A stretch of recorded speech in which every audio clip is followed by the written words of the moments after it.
जय हिंद दोस्तों। आज इस वीडियो में हम दूध के बारे में सब कुछ समझने वाले हैं। समझेंगे कि जब हम दूध में कुछ खट्टी चीज डालते हैं तो ये दूध फट क्यों जाता है। बेसिकली हम दूध का पूरा स्ट्रक्चर समझेंगे कि इसमें क्या चीजें होती हैं जिसके कारण हम दूध से बहुत सारी चीजें बना लेते हैं। जैसे दूध से ही दही बन जाता है, पनीर बन जाता है, घी बन जाता है, मक्खन बन जाता है, खोआ बन जाता है। ऐसे सब चीजें कैसे बन जाती है, दूध में ऐसी क्या खास चीजें होती हैं। आज इस वीडियो में हम सारा कॉन्सेप्ट एकदम इजी वे में समझेंगे। अंत तक वीडियो में बने रहिएगा। तो देखो, बहुत ही सिंपल सा कॉन्सेप्ट है। सबसे पहले हम दूध का पूरा स्ट्रक्चर समझ लेते हैं कि इसमें क्या क्या चीजें होती हैं। तो देखो, बेसिकली इसमें 4-5 चीजें होती हैं। सबसे पहला तो इसमें पानी होता है, 87% के करीब पानी होता है। देन दूसरे नंबर पे इसमें एक प्रोटीन होता है, केसिन प्रोटीन। ये बहुत काम आएगा आगे कॉन्सेप्ट में। तो दूसरा ये प्रोटीन हो गया। देन तीसरे नंबर पे फैट होता है। देन चौथे नंबर पे लैक्टोज होता है। लैक्टोज जो हमें दूध मीठा लगता है तो लैक्टोज के कारण लगता है। देन पांचवें नंबर पे कैल्शियम होता है। ये 5 चीजें होती है दूध में। अब सबसे पहले हम यही समझ लेते हैं कि जब दूध में हम कुछ खट्टी चीज डालते हैं तो दूध फट कैसे जाता है। तो देखो, बहुत ही सिंपल है। इसमें केसिन प्रोटीन है ना, उसी का रोल है। केसिन प्रोटीन दूध में होता है, लेकिन दूध में पूरा घुला नहीं होता। दूध में ऐसे चारों तरफ उसके जो पार्टिकल्स है वो ट्रेवल कर रहे होते हैं। इसके जो पार्टिकल्स है ना, एक दूसरे से बहुत दूर रहते हैं। क्यों? क्योंकि इनके पार्टिकल्स में ना निगेटिव चार्ज होता है। निगेटिव चार्ज होने के कारण ये एक दूसरे को अट्रैक्ट नहीं करते, बल्कि एक दूसरे से दूर जाते हैं, जिसके कारण ये जो दूध है ना ऐसे लिक्विड फॉर्म में रहता है। तो ये तो हो गया इसका पार्टिकल्स। तो ये जो प्रोटीन है ना, केसिन प्रोटीन, ये बना होता है एमिनो एसिड से। इसका जो पीएच होता है 6.6 के करीब होता है। आपको पीएच थोड़ा बता दूं कि पीएच एक पैमाना है जिससे हम अम्ल को मेजर करते हैं। अगर जो पीएच है किसी चीज का 7 से कम है तो वो चीज अम्लीय होगी, 7 से ज्यादा है तो क्षारीय होगी, 7 के पास है तो उदासीन होगी। तो ये हो गया। तो ये जो प्रोटीन है केसिन प्रोटीन, इसका जो पीएच है 6.6 होता है एंड इसका जो चार्ज है वो नेगेटिव चार्ज होता है। तो अब जो है खट्टा चीज डालने पर क्या चीज ऐसा बदल जाता है कि ये जो है दूध फट जाता है। तो देखो क्या होता है ना कि जब हम ऐसे दूध में ऐसे खट्टा चीज डालते हैं तो ऐसा मतलब हमें फाड़ना होता है दूध, तभी डालते हैं खट्टा चीज। तो पहले हम दूध को गर्म करते हैं। तो जब हम दूध को गर्म करते हैं ना, तो इसके जो ये पार्टिकल्स हैं केसिन प्रोटीन के, ये थोड़े कमजोर हो जाते हैं। इनका जो चार्ज है तो कमजोर हो गए वैसे। फिर जब हम ऐसे एसिड डाल देते हैं ऐसे खट्टा चीज, तो इसमें क्या होता है, ये जो केसिन प्रोटीन है इसका हमने बताया कि पीएच 6.6 होता है। तो इससे इसका जो चार्ज है, जो निगेटिव चार्ज था, वो उदासीन हो जाता है, यानी न्यूट्रल हो जाता है। और जो इसका पीएच है वो भी घट के 4.5 से चला आता है। अब इसका जो पीएच है वो 4.5 पे जब चला आया तो और इसका जो पार्टिकल्स है उनका भी चार्ज जो है न्यूट्रल हो गया। तो जिसके कारण अभी तो दूर भाग रहे थे इसके जो पार्टिकल्स थे एक दूसरे से, लेकिन अब ये इसका जो पार्टिकल्स थे, इनका जो चार्ज है वो भी न्यूट्रल हो गया एंड इसका जो पीएच है वो भी घट गया। तो जिसके कारण ये एक साथ एकदम पास आ जाते हैं।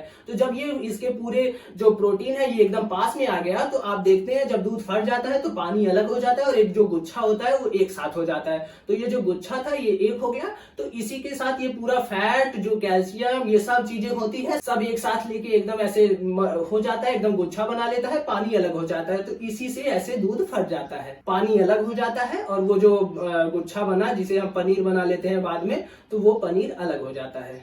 तो ये तो था कि दूध में कैसे हम खट्टा चीज डालते हैं तो दूध फट जाता है और पनीर बन जाता है। आप समझते हैं कि जो दही है ये कैसे बनता है। तो देखो, दही बनने के लिए ना लैक्टोज का जरूरत होता है। क्या होता है कि ये जो दही है बनता है ना, तो ये दूध में अपने आप बैक्टीरिया पैदा हो जाते हैं। थोड़े दिन रख दो दूध, तो जब ये बैक्टीरिया पैदा हो जाते हैं ना, तो ये लैक्टोज है जिसके कारण दूध हमें मीठा लगता है ना, ये लैक्टोज इन बैक्टीरिया का भोजन होता है। तो ये बैक्टीरिया जो है लैक्टोज जब खाते हैं तो इसी से ऐसे क्रिया करके ये लैक्टोज को ना लैक्टिक एसिड में बदल देते हैं। जब ये लैक्टिक एसिड में बदल देते हैं तो ये खट्टा हो गया पूरा, और जिस कारण ये दूध जो है दही में परिवर्तित हो जाता है। पनीर के बारे में भी समझ गए, खट्टा डालने पर कैसे दूध फट गया और पनीर बन गया। दही के बारे में भी समझ गए, कैसे वो बैक्टीरिया लैक्टोज को लैक्टिक एसिड में बदल देता है, दही बन जाता है। थोड़ा अब हम समझ लेते हैं कि ये घी कैसे बनता है। तो देखो, बहुत ही सिंपल है। हम पहले कच्चे दूध को गर्म करते हैं, फिर गर्म दूध को हम ठंडा करते हैं। इससे क्या होता है कि दूध के ऊपर एक मलाई जम जाती है। अब वो मलाई में ना फैट होता है एंड प्रोटीन भी होता है, जो सब चीज होता है ना, सब ऐसे ऊपर मलाई के रूप में जम जाता है। फिर हम वो मलाई लेके उसको मथते हैं। क्यों मथते हैं भैया, मतलब घी निकालने के लिए ऐसे मथा क्यों जाता है। तो देखो, ये जो फैट है ना, दूध में हमने बात किया था फैट होता है, तो ये फैट हमें दिखाई नहीं देता। क्यों? क्योंकि इसके बाहर एक परत होती है जो ऐसे सब फैट को एक साथ ऐसे जुड़ने नहीं देती। तो हम मथते हैं इसलिए ताकि वो जो परत है ना टूट जाए और सारे फैट एक दूसरे से मिल जाए और हमें दिखने लगे। तो इस कारण हम मथते हैं।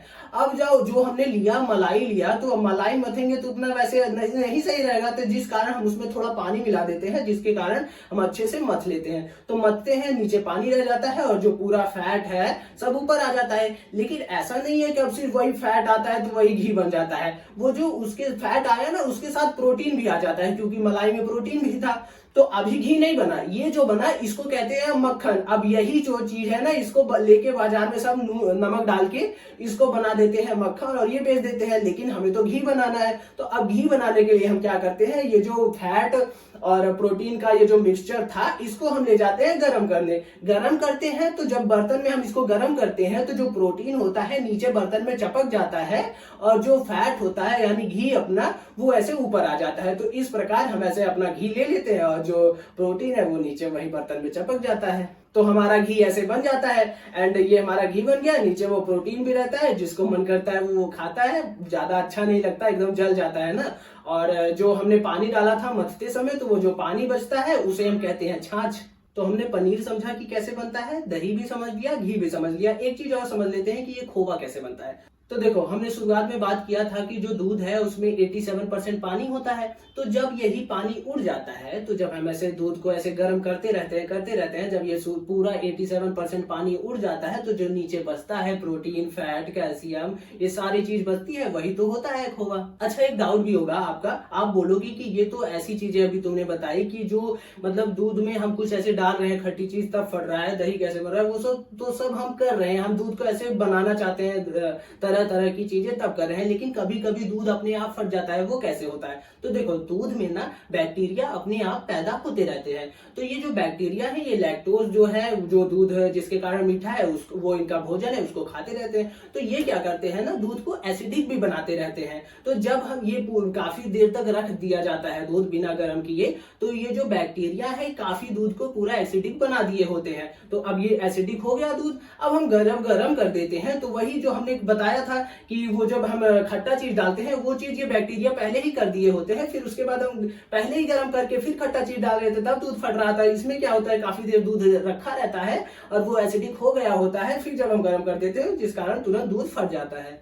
तो यही कॉन्सेप्ट था। आई होप आप ये पूरा कॉन्सेप्ट समझे होंगे। हमने सब कुछ एकदम इजी वे में समझा, पूरा एकदम पनीर समझा कि कैसे दूध फटता है, पनीर बनता है, फिर दही के बारे में समझा, कैसे लैक्टिक एसिड में बदल जाता है लैक्टोज, फिर घी समझा, फिर खोवा भी समझा, सारा कॉन्सेप्ट इजी वे में समझा। आई होप आप समझे होंगे। मिलते हैं अगली वीडियो में। जय हिंद।